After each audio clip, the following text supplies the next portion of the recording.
Dubai air show में भारतीय वायुसेना का तेजस लड़ाकू विमान क्रैश हो गया। ये क्रैश सिर्फ एक हादसा नहीं बल्कि उस आत्मनिर्भर भारत के दावों पर सीधा करारा तमाचा है जिसका ढोल सरकार दिन रात पीटती रहती है। सरकार जनता से कहती है कि तेजस पूरी तरह भारतीय लड़ाकू विमान है, लेकिन हकीकत इससे बिल्कुल उलट है। तेजस को हिंदुस्तान एरोनॉटिक्स लिमिटेड बनाती है, जिसे भारतीय वायुसेना और नौसेना दोनों इस्तेमाल करते हैं। भारतीय वायुसेना और HAL के बीच 97 तेजस Mk-1A के लिए लगभग 67,000 करोड़ रुपए की बड़ी डील हुई है। इस हिसाब से एक तेजस की कीमत लगभग 600 करोड़ रुपए आती है। इसकी कीमत इसलिए भी ज्यादा है क्योंकि इसका इंजन अमेरिकी कंपनी GE से लिया जाता है, रडार इजराइल से, इलेक्ट्रॉनिक सिस्टम विदेशों से, सेंसर्स बाहर से, यानी स्वदेशी नाम का टैग, लेकिन जेब पूरा का पूरा विदेशी टेक्नोलॉजी पर टिका हुआ। इतना ही नहीं, फरवरी 2021 में सरकार ने 83 तेजस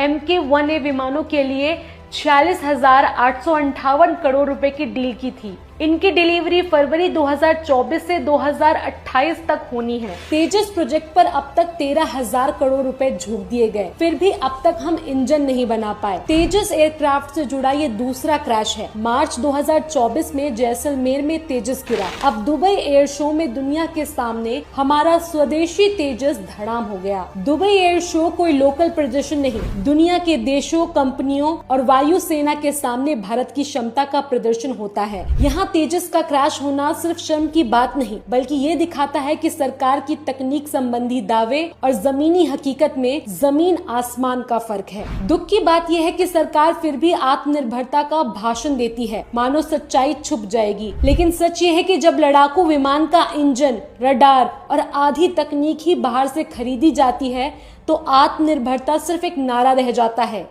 अचीवमेंट